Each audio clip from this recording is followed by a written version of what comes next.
are doing season 3 now.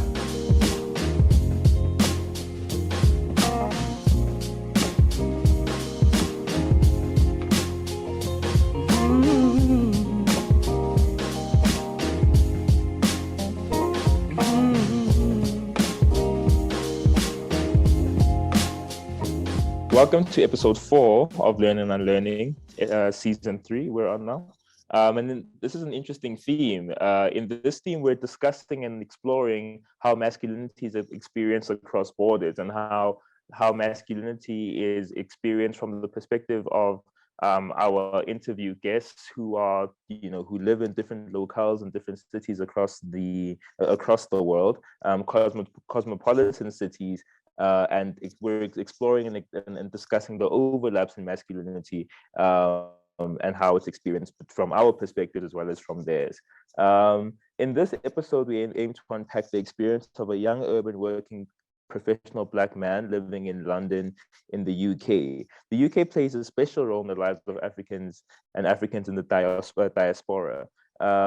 Having colonized a significant portion of the continent, taken part in the slave trade, and attracted a large number of Black people to the metropole or the motherland, and the UK and its influence on Blackness is noteworthy. In this episode, we are taking a look at how Black masculinity particularly manifests itself in the lives of second-generation immigrants in London. We have invited a friend of ours, Faisal Sebunya, a London resident, a Ugandan-British second-generation immigrant, and a civil engineer. Bongani and I met Faisal on a backpacking trip through East Africa in 2018 and have maintained a strong relationship with him since then. Where Faisal sends his condolences every time Eskom institutes load shedding and becomes worried for our well-being. Although it's not a sincere worry, Faisal's really just an asshole. But brother, how are you? I'm good, man. Hope everyone's doing good. Just for the record, I'm a chartered engineer. Okay. Professional qualification. Okay, now that's important. That's an important distinction from. Thank you, innit? Right. I want to jump straight into it, bro. Unless you wanna, I don't know if I did justice to your intro. Do you want to? Is there anything else you'd like to add? Mate, you did it pretty well. Thank you. Okay, thank you. Wait, who wrote that? Was that Frank? That sounded like Frank who wrote that. It was Frank, actually. It absolutely was. I knew. I like, this sounds like Frank. It was I've seen enough of Frank's WhatsApp status. I'm like, nah, this is Frank. To know a Frank intro when you see a Frank intro. Listen, bro, I'm gonna jump straight into it. But yeah, we're keen to know what brought your family to the UK. I mean, Uganda was colonized by the UK. So, it's like we're colonized by you as we speak your language, the chicken come home to roost. You don't go and colonize half the world and not expect people to come to your country, Sure, exactly. But then also, so my grandparents had studied in the UK. So my granddad was a doctor. He did his I thought he called it the eye thing in the UK. Then he went back. Then my granddad did like a course or whatever in the UK, and he went back. Back in those days, you could leave Africa and you'd want to come back, go back, and now you just want to, stay. And it was like the it thing, I guess, back in the day. It was either London, Paris, or America. And people had their dreams. They probably said, "I'm going on a holiday," and then just never come back. Their visa, or like I don't know. Sure. But leaving in pursuit of better opportunities is definitely a thing. Yeah. No, I hear you. And how did your parents navigate work and society and their identity as immigrants? I imagine obviously there's a complexity there with being a person from a colonized country now living in the country of your colonizer. How have they sort of narrated that experience to you, or how have you perceived that experience on their part? So you know the typical thing of immigrants, they cluster together. So you know, with being Ugandan, it was the Ugandan community. I remember growing up, it was always Ugandan parties, you know, Ugandan food, Ugandan culture, and you know, safety in numbers was probably a thing. Not even a thing; it's still a thing, and that's what happened. Sure, definitely.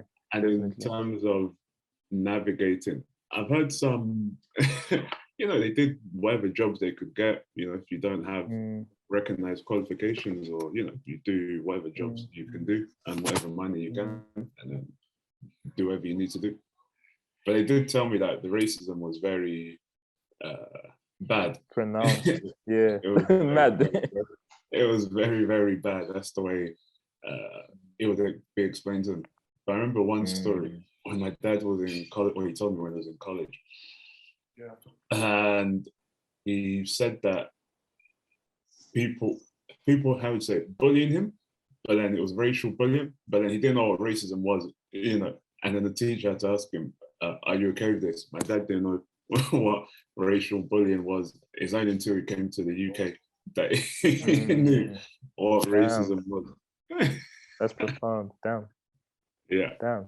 That's interesting that you mentioned, because I'm thinking about, you know, you mentioned the moving into the space of your colonizer and coming back and going back into Europe and coming back. And I think if you look at us from the perspective of the liberation struggle, you had our parents, a lot of like sometimes going into Europe, but other parts of the continent for the purpose of, you know, running away from the state, going into exile. But there was always that like return back home, and it is.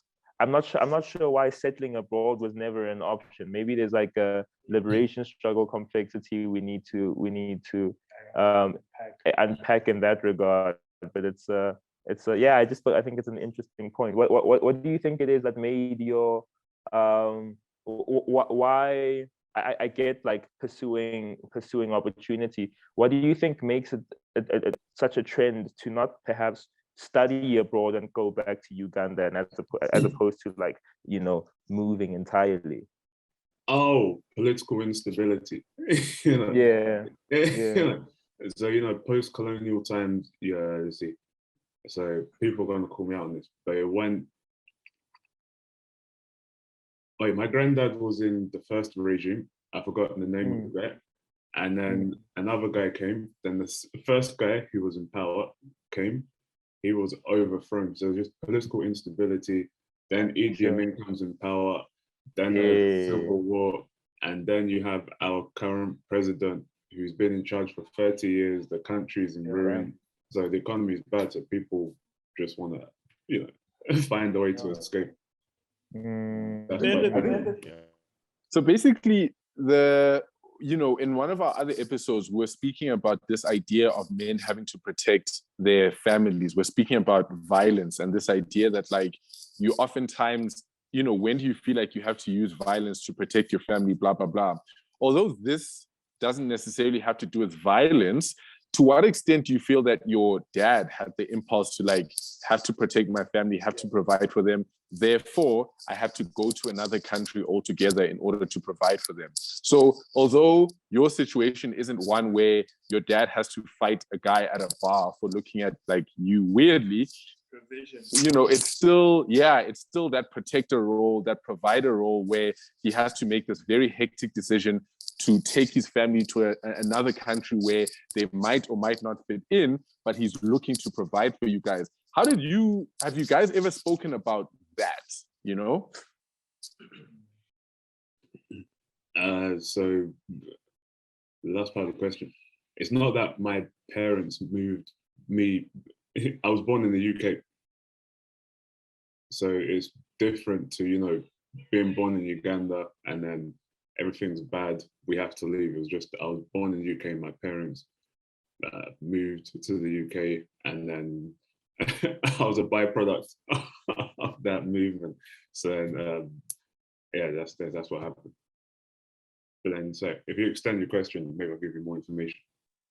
Yeah, I guess was there a degree to which your parents felt to you know, it's safeguarding your future interests, right? Where I want to build my family, where I want to raise my future children, and how like that might have been a motivation for moving to the UK from the perspective of your father, you know, as a provision decision, a protection decision for your mother, as well as the family he was going to have in the future.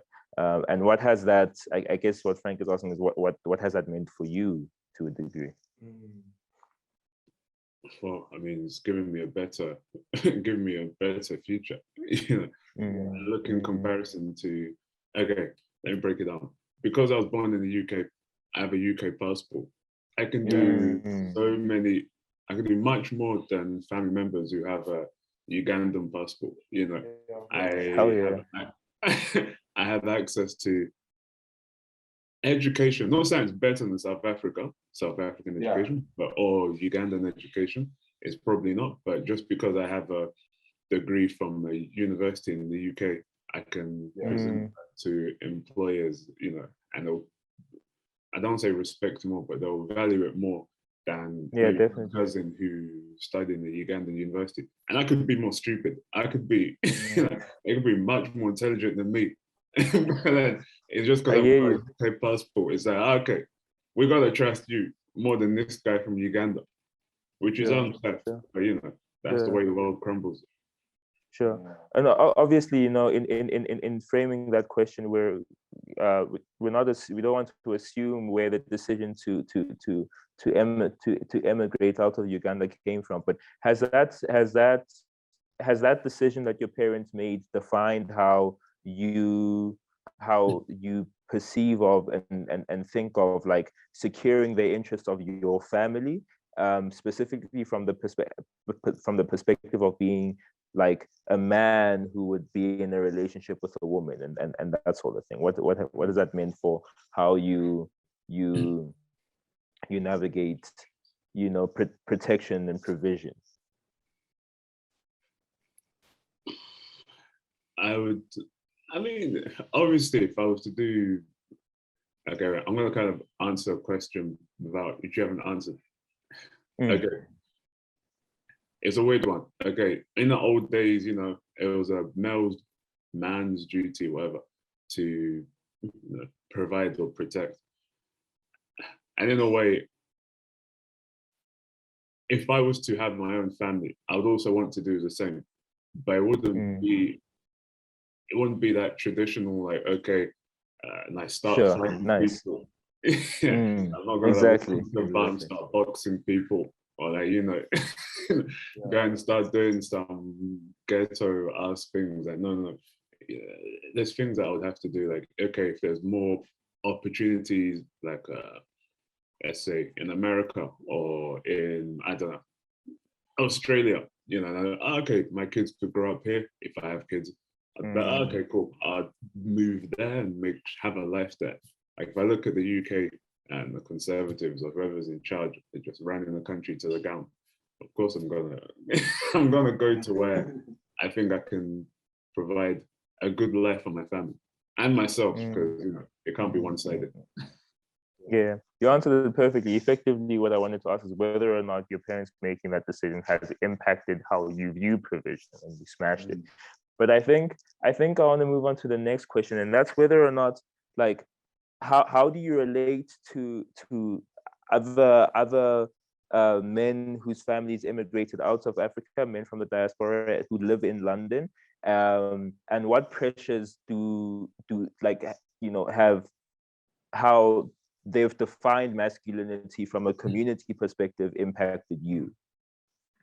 Okay, so first part of the question, how do I relate to diaspora children who live in the UK? Diaspora babies in London.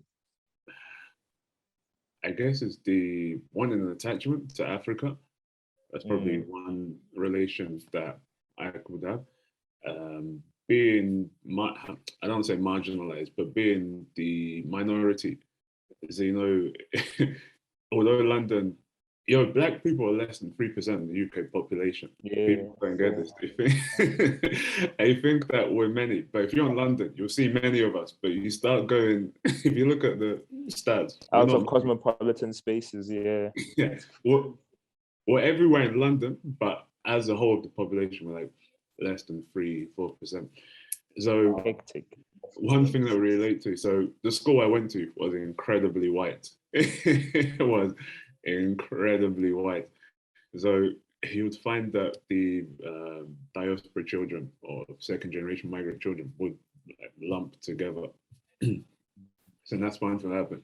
But then I had the misfortune of the class I was put in, there was only 2 black people, of which I was one. So then that kind of made it hard for me to, how do you say, I don't want to say integrate. It's not that I wouldn't relate, but I didn't have that many, how do you say, second generation migrant friends. Yeah, in definitely. secondary school. Because in primary school, I think there was 4 black people. And then I go to secondary, my class, my stream or set, whatever, there was only 2 black people. It was myself and a girl called Lola. But the issue was that, so you know how Nigerians are they stick together. So then Lola was Nigerian and a lot of the other black people are Nigerian. So they would have like they would go and have their own clique, yeah. And then I'd just be stuck with, I don't say stuck, like a lot of my friends back then were white. Yeah, I get you. I would be what they would call a coconut or Yeah, we have those, yeah. Yeah, I was like a coconut. I was like a Frank, you know. So then it's not. I like a coconut snowball though. That gives me comfort. Like of course I knew I was black. I'd go to Uganda, but then I couldn't really relate. But then what happens is, as with most black people who have grown up kind of coconutty, they like reach a particular age. And I think for me that was around 14, 15, where I don't know, it's like the black in me just woke up and I don't know, and I don't know what happened. It's just, and I just started, I don't say losing my white friends, but they were just, I hear you. I outgrew them. But then Can I ask you that, Faisal? Yeah, go for it. What do you think that was? So maybe this could be the opportunity to reflect about that. Like, what do you think that was, that transition? Because, you racism, really, man. Yeah, I want you to unpack it, bro. Like, I want you to say it with your chest, say it, and unpack racism. It was racism. Like, racist stories I've got that happened to me at school. So, okay. But then again, I didn't know what racism was until until it happened to me. And then, so like in primary school, there's a song called, it's like a UK garage song, Sweet Like Chocolate Boy. So now, oh man, I know where this is going, bro. No, it's actually a good song. Say less. But, I don't think it's a good song. No, it's a good song. It's a okay. UK garage song. Yeah. So that song got sang to me by oh my god, 3 kids. But I didn't have a problem because I didn't know that racism was bad. So I remember the head teacher found out that it's happened and called the kid into the head teacher's office, and then called in the parents and was like, "Yo, you can't be doing this." And I remember crying. Like, my mom, like my mom and dad had to come in, probably my mom, and then it was like, "Okay, yeah, you can't be doing this." They got like, I think 1 or 2 day exclusion, and so that happened. And then that's how they ended racism. No, but the thing is, it was the white teacher who was more concerned because they're like, you can't do it. I didn't know what racism was. Then fast forward, secondary school, you'd have like where you're like, okay, so you'd have things like white people would say, like, I don't like these guys, but we like you, Faisal, because you're not like them. And it's like, what does that even mean? Like, what does that even mean? I mean, like, and there's things like that. Or let's see whatever. Like, Frank, remember that story I was telling you? There was one time we were walking back home. we're walking back home, and so on the route there was a police station, but they've now developed it into flats. Right. And we're just walking, and then these two white guys, they're on the stairs, and they walk towards us, and then they're like, "Do you want a banana?" And it's like, "Yo, man, this." Yo. Yeah, no, that's rough. Yeah. This is So story. and then it's things that's not even a microaggression. That's just straight out aggression. And there's another story.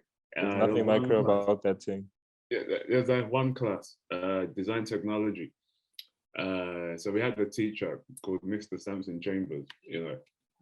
Great man. He was now so. And then he clearly hated black people. So there was times he'd come out with comments, and then, so if he's showing us something on the projector, he'll turn the lights off.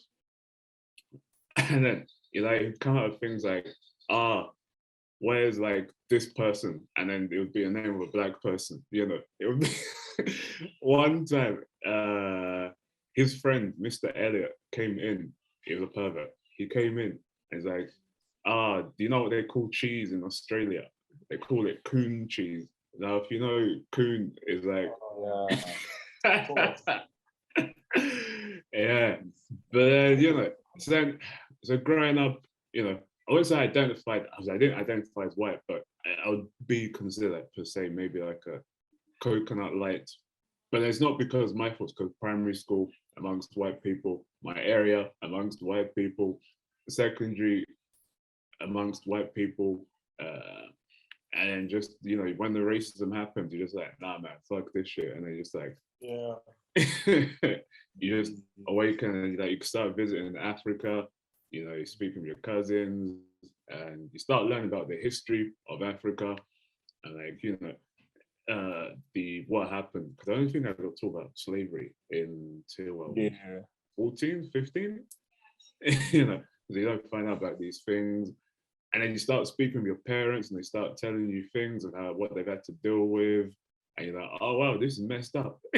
But I didn't become a woke black person like Frank, so it's okay. Yeah. Tell me something. There's a joke by there's a bit by one of my favorite comedians, Michael Shea, and he talks about how it's in the black guy contract for some reason that whenever you hear a person say the N-word, it means you got to fight him. And you have to win the fight, otherwise they get to say it again. Yes. But I wanted to ask how what does Black masculinity look like in that diaspora community, in like a cosmopolitan London, and how do you contrast that against how masculinity is defined by like non-African Londoners? Right, like white people, effectively. So Africa as a continent is very conservative. So, it's very conservative. So what I've seen is that kind of conservatism is there in diaspora masculinity, but like light. So it won't be things of like, they'll be more liberal. Think of it as liberal conservative masculinity per se.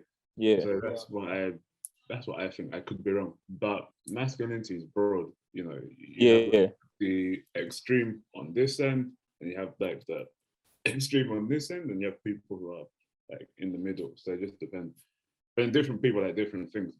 Like you'll find like some people want a man as a provider, and they can raise the kids. You find some people they think like a 2-parent working household is a thing, and so it just depends. And is that what it looks like? So there's no. I mean, sorry, I get the Africans being conservative, but what does it look like from like a broader British culture perspective? Is the UK I guess maybe we can have a conversation about like the UK broadly, and then like a separate conversation about London. But is the UK conservative from the perspective of like provision in men and what that requires of men? How that defines masculinity for everyone. Yeah, and how that defines masculinity broadly.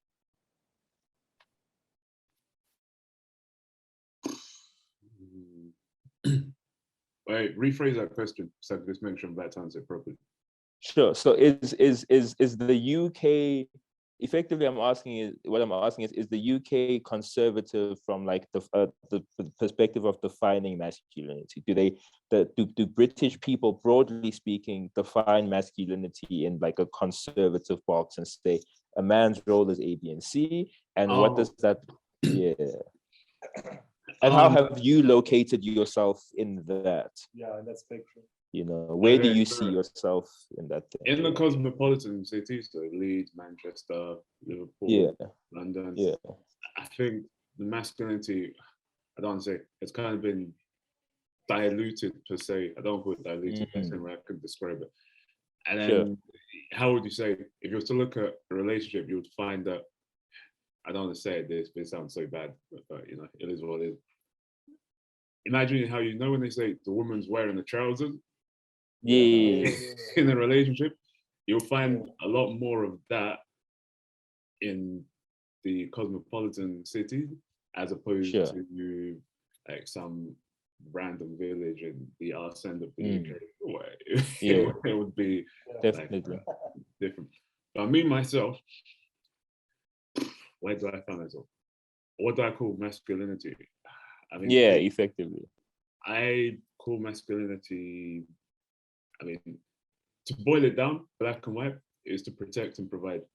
However, that can encompass everything. So for me to provide, protect, what to me it would be like provide an environment where my kids can come to me and tell me like their issues. Like I can offer emotional support where I can, you know, mental support, you know, like if my partner has issues at work, I can, you know, we can, how do you say, bounce ideas off each other. Whether I mean I have to get an extra job to provide because my kid wants to, I don't know, do guitar lessons or something. So it's to me that's broad, like provide like a house, a roof over our heads with like the help of my wife or whatever. So that's what it means to me, not like the simple, you know, like our. So you've broadened the definition. Yeah, not like our forefathers where just I go and work, I put food on the table, and then I disappear. You know, I don't offer my wife any emotional support with the kids, help with the kids, change the nappies of the kids. No, that's got. Oh, to me, I wouldn't do that. I prefer. So yeah, but basically just to hop on what you were speaking about now, it's very interesting because in the last season and in this one, we realized that provision is a huge part of the masculine identity. And it's very interesting that that's the case in your society as well.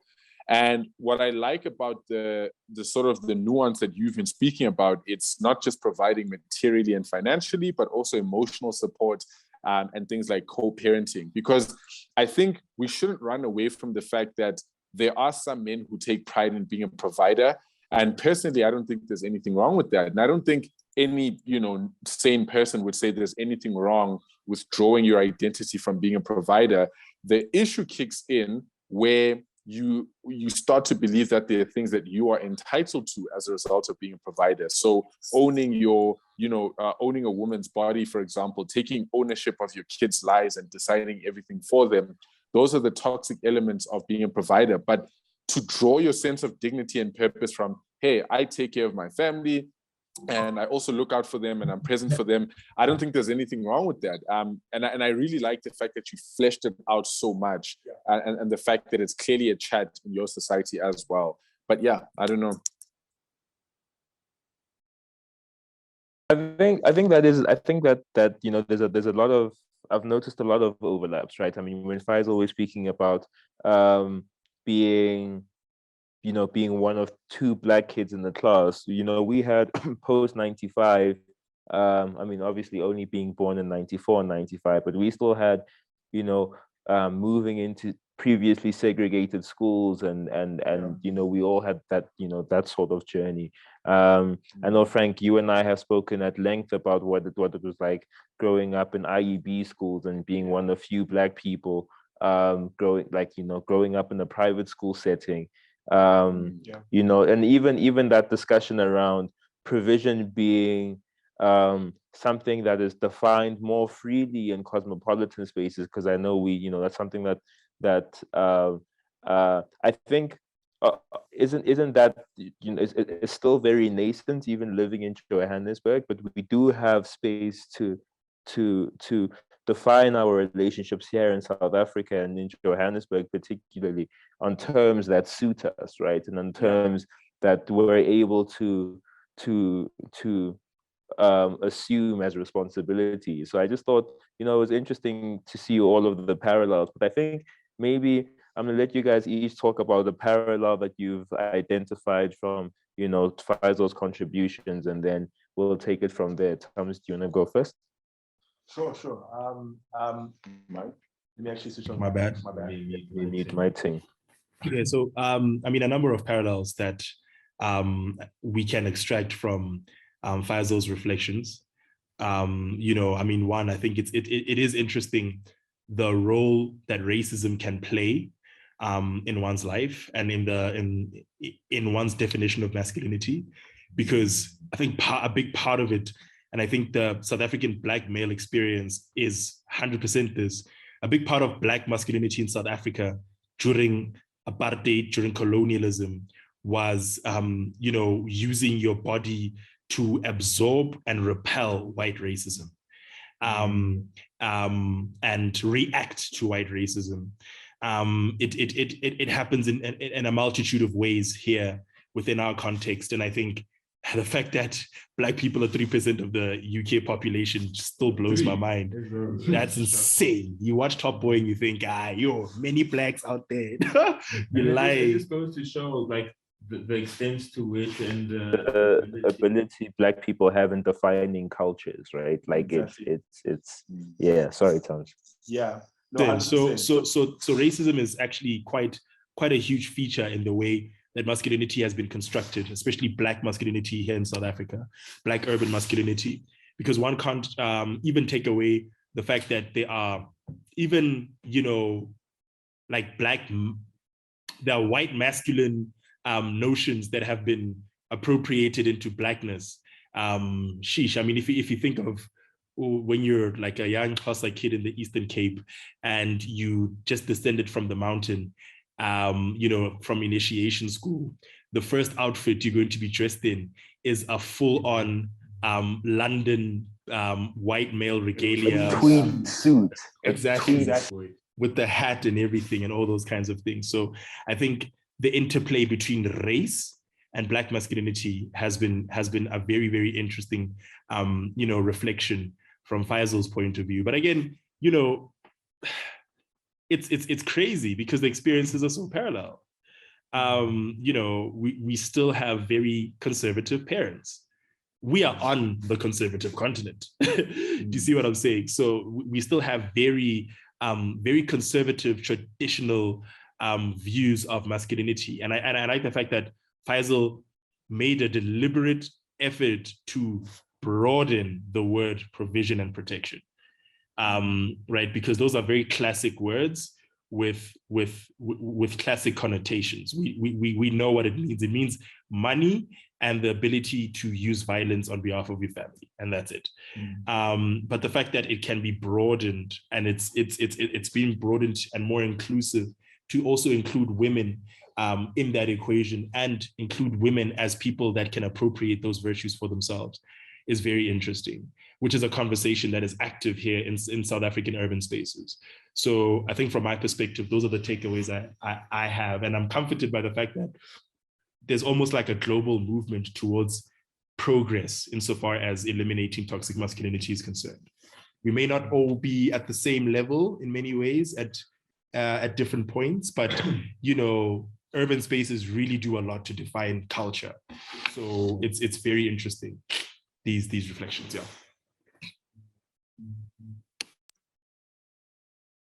Frank, you? I think on my side, the one that I resonate with the most, it's funny that we've never had these chats before and we've known each other for so long. But, with your parents, it was the immigrant experience. With my parents, it was the migrant experience, Neither of my parents are from Johannesburg. And, you know, people who are familiar with South Africa's history know that migrant labor is a huge part of the Black identity, because you have Black people coming from rural areas and coming into the big cities and working in a mine or a factory or whatever. You know, my dad worked in the mining industry, and he traveled all over the country as a result of that, working in like management and things like that. He met my mom in a mining town, and then they moved to the center of mining, which is Johannesburg. And the reason why is very similar to what, you know, I guess what Faisal's father might have wanted for his family. You know, at the age of 12, if you had asked my dad if he'd ever live in Joburg and raise a family in Johannesburg, he probably would have said no, maybe, I don't know. But when he, you know, got to manhood and adulthood and he started building a family, those questions became a lot more material and a lot more tangible. So what schools am I going to send my kids to? What opportunities do I want my kids to have? Although the Johannesburg passport isn't a thing, there is a Johannesburg passport, right? When you go to schools here, from high school to university, when you network with people in Johannesburg, the opportunities that you have are infinitely crazier than anyone else in any other part of the country. But a huge part of that was, I guess, my dad having to make the decision about where am I going to raise my family. It would have been a lot safer to raise us in a different province, but the opportunities wouldn't have been the same. So living in Joburg meant he had opportunities, we had opportunities, even though I ended up experiencing things like racism in high school. Like the joke you made now about your teacher turning off the lights and being like, where are the Black people? Bro, You didn't say where the Black people. He said, yeah, where's insert Black name? Yeah. So he'd say, yeah, exactly. So with us it's the same thing. We've had like not so much with myself, but you know, like, where's Bongani? Can we see Bongani? Whether it came from classmates or teachers, you know. So the price to pay for the opportunities, I guess, was that. You know, would I give up growing up in Johannesburg? No, I wouldn't. But at the same time, it's like I wish I didn't have to go through those things. But that's what, you know, made me the man that I am now.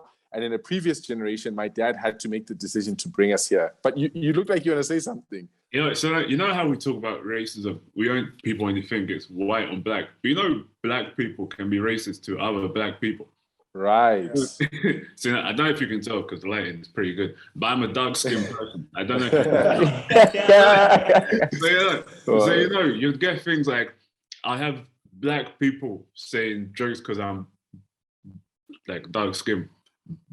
But then obviously that has a knock-on impact. So you start, Black people are racially abusing you.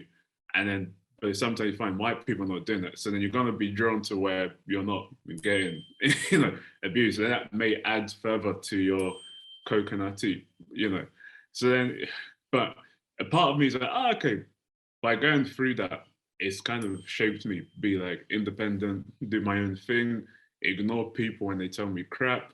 And but part of me is like, yeah, that wasn't good. that just kind of, it killed my secondary experience. But you know, it is what it is. Yeah, I think the thing that struck me is it wasn't like a express or explicit component of our conversation, but there's that you know, the intersect, the interplay between race and manhood. And I think I think, you know, in those lines, you think about how, like, you know, the Western cultures will define manhood as provision, right? While at the same time limiting your access to economic opportunities, right? That's something that, like, our parents experienced. It's something Faisal's parents must have experienced. So that's sort of like a sort of like tacit discussion point that we didn't have explicitly, but that must have been a shared experience. But I think, you know, the whole, you know, like a deep parallel, that sort of and point of identification that I share with you, Faisal, is that whole, like, you know, having to, you know, your parents achieve in our context, interacting with white people always means having to achieve some sort of upward mobility, right? You, like, if you want, like, if Black people and white people are ever going to interact in South Africa, you're either going to interact with white people as labor, or you have to achieve upward mobility to be able to, you know, exist in white spaces, right? So this requires, working in like white companies to be able to live in white neighborhoods and send your kids to white schools and all of those things. And I think having that culture thrust upon you takes you a while for you to sort of assert your blackness, right? And which is why when you said you got to an age or got to a point where you became a lot more steeped in your blackness, I identified with that really, really strongly, because I've gone to white schools all my life, right? And where the dominant and prevailing culture was a white one, right? But then I get, at sort of towards the end of my high school experience, it's racism that pushes you away, and it's racism that like makes you want to like, be further and more entrenched in how you navigate your identity from a racial perspective and even from like a gendered perspective. But yeah, that was sort of like my takeaway from our discussion. But this was very, very interesting. I think, in closing and from the purpose of application, we've discussed the experience that, of a young Black man in the UK, and we need to, reflect on the ways in which Black masculinity manifests itself in a developed country that had a tenuous relationship with Africa. But I think the biggest takeaway and the most important variable is the fact that we're not going to have freedoms until we get to a point where we can define what masculinity means for ourselves. And similarly, we're not going to rid masculinity of the harms it's associated with until we get to define it on terms that work for us. But yeah, thank you to closing thoughts on Faisal's side. Anything else you'd like to add, bruv? Faisal's getting a laptop charger, but it's not a problem. I think as he's doing that, I think we just got our episode 10, by the way, guys. This is an internal conversation. But in the sense that I really was fascinated by the issues of masculinity and race. That's something we need so to powerful. So powerful. And if we can get Faisal back for that episode, that would be really awesome. Yeah, absolutely. Yeah. Faisal, closing thoughts? Sorry, apologies. I had to get my charger. Closing thoughts. I've done a whole lot of talking. I've emptied my brain. It was good to speak about, because these are things you don't speak about, with people. And it's I'm happy that what I've said isn't, how do you say, foreign? Because now you can say some people, some people, they'll think, you're just talking a load of waffle. But no, it was good. And the fact that I could relate in regards to me, you going to like very white schools, or and the experiences are kind of similar, even though we went to grow up in two different lived in different worlds. Yeah. Like it's very interesting how we're all individuals, but you'll be surprised how our lives overlap in one way, whether it be racism, whether it be your the way you think things, but you don't know until you speak with people. But but ventilated. Yeah. Brother man, thank you so much. That was super, super insightful. Thank you. It was good to Sure. Thank you, bro. Thank you. Anyway, shout out to Tabo for the overall production. Shout out to Lou and Tato for the video and audio production. Shout out to Mohale for our branding. Shout out to the Empire Partner Foundation for hosting us in this really, really awesome studio.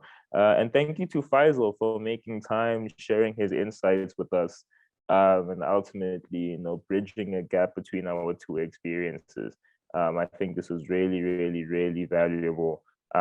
Just because, if nothing else, having the conversation is fun and necessary. But you'll find that there are a lot of people with similar shared experiences that haven't found the language to articulate what's going on in their mind. Can I just do one more thing? Yeah, go ahead. I just want to plug my Instagram, African. Absolutely, please do, bro.